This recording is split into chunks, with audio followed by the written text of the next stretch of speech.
अफगानिस्तान में फंसे लोगों को भारत लाने के लिए सरकार दिन रात काम पर लगी है। वहां से अफगान तो यहां आ ही रहे हैं। लौटने वालों में कई भारतीय भी हैं जो वहां फंसे हुए थे। लेकिन अफगानिस्तान में तालिबान से जान बचाकर भारत आ रहे बहुत से लोग सिख भी। अब सवाल यह कि अफगानिस्तान में सिख कहां से आए। कुछ लोग समझ रहे हैं कि ये भारत से जाकर अफगानिस्तान में बसे सिख ही, लेकिन ऐसा नहीं है। अफगानिस्तान में जो सिख हैं वो वहां के ही मूल निवासी हैं, वहां के ही रहने वाले हैं, वो यहां के नहीं हैं।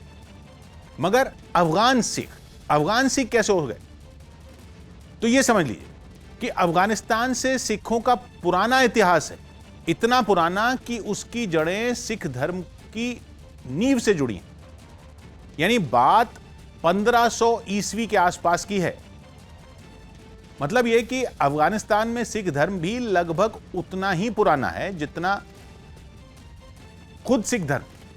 वहां सैकड़ों साल पुराने ऐतिहासिक गुरुद्वारे भी हैं। लेकिन सिख धर्म अफगानिस्तान जैसे कैसे पहुंचा? तो जवाब बहुत सीधा सा है। अफगानिस्तान में सिख धर्म की शुरुआत उसके संस्थापक यानी सिखों के पहले गुरु बाबा नानक के वक्त ही हो गई थी। 16वीं सदी की शुरुआत में गुरु नानक अफगानिस्तान पहुंचे थे। तब आज का अफगानिस्तान खुरासान हुआ करता था।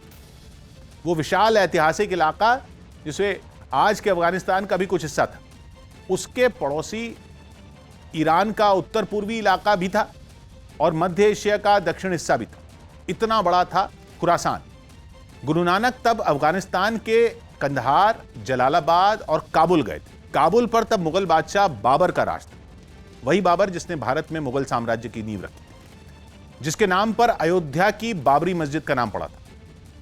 अफगानिस्तान में आज जो सिख हैं वो वहां के वो मूल निवासी हैं जिन्होंने गुरु नानक के दौरे के समय उनका दामन थाम लिया।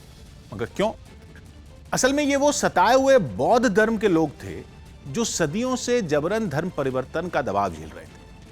अफगानिस्तान में 9वीं और 13वीं सदी के बीच बौद्ध धर्म के लोगों पर इस्लाम कबूल करने के लिए काफी दबाव बनाया गया था, लेकिन वो झुके नहीं और बाद में गुरु नानक से जुड़ गए। इसी के साथ अफगानिस्तान में सिख धर्म को मानने वालों की गिनती शुरू हो गई। गुरु नानक देव अफगानिस्तान के जिन जिन शहरों में गए थे वहां आज भी गुरुद्वारे हैं। वहां के गुरुद्वारों में जो गुरु ग्रंथ साहब रखी हैं वो हाथ से लिखी हुई हैं, यानी वो उस जमाने की हैं जब प्रिंटिंग प्रेस यहां आई भी नहीं थी। गुरु नानक के वक्त में अफगानिस्तान का सिखों से जो रिश्ता जुड़ा वो फिर कमजोर नहीं पड़ा।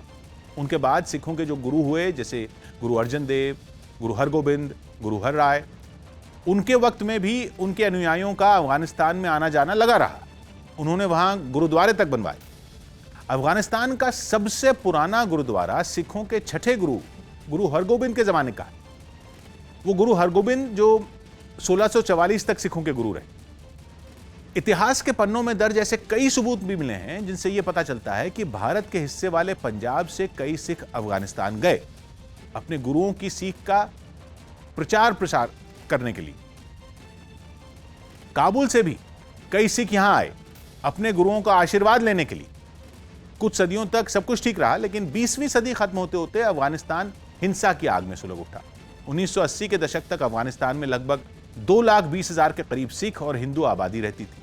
लेकिन 1992 में वहां गृह युद्ध छिड़ गया और सिख कट्टरपंथियों के निशाने पर आ गए। उन पर हमले हुए, कई का अपहरण किया गया, उनकी प्रॉपर्टी पर कब्जा कर लिया गया। ऐसे में उन्होंने अफगानिस्तान से निकलना शुरू कर दिया और आज के हालात तो आप जानते ही।